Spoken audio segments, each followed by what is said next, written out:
So in 2 years, we've gone from grassroots exploration. Now we're looking at delivery on a processing facility. Before the end of the year, we'll be an actual vertically integrated primary producer of helium.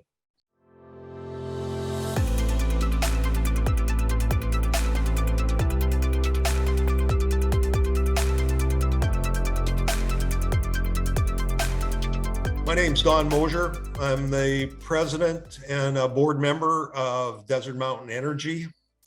We are currently on the cusp of completing the build on a vertically integrated primary producer of helium in northeastern Arizona in a location called the Holbrook Basin. Our first field going into production is the McCauley Helium field.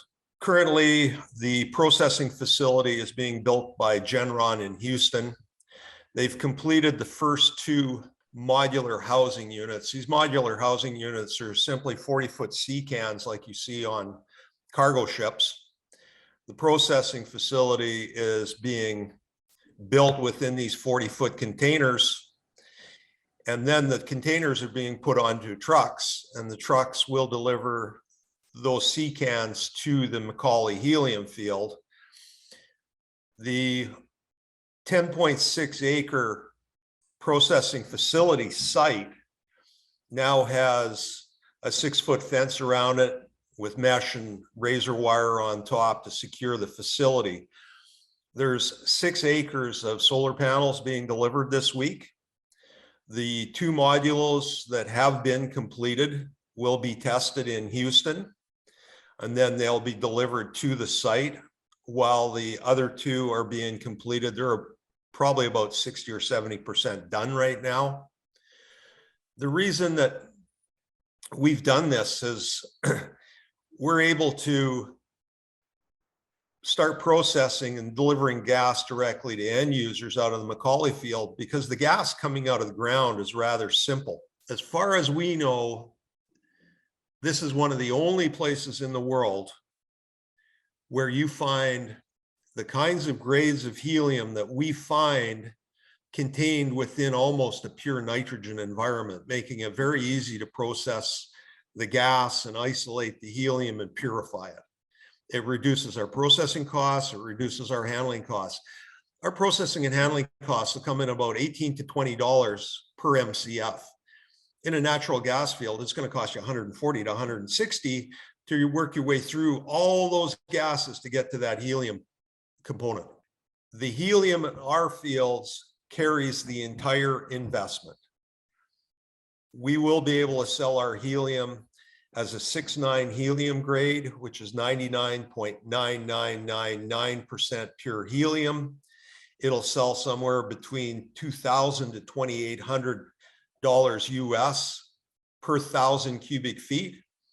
And the end users in Phoenix will come pick it up. We don't have to deal with trucking our helium down to the end users. They will show up at our secured site. We'll open the gate, allow their tube trucks in. We'll fill the tube trucks up. We'll open the gate and let them out when the money arrives in our bank account. So our plan is to continue to build processing facilities in different locations, potentially all over the world, and 5 years from now, to become one of the largest producers of helium in the world. That is our goal. Catalyst for this company, now that the site has been prepared with fencing and flow lines and all the foundations set in place, is the actual delivery of the processing facility in the 4 40-foot sea cans, hooking up the mechanics and electronics and starting to process and sell helium by the end of the year. That is the catalyst. I think it makes us a different investment grade. I believe as a board member of Desert Mountain Energy, my prime responsibility is returning shareholder value. And our executive chairman and CEO is perfectly aligned with me on this. He owns just under 5 million shares of this company, and he's bought it all. None of it was for free. We've been very non-dilutive.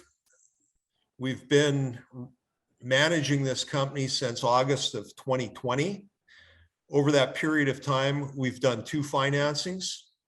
We've raised a total of $35 million and issued approximately 20 million shares in order to do that. We now feel that we're fully funded to positive cash flow, and we will continue along that agenda of continuing to increase shareholder value and continue to be non-dilutive in nature.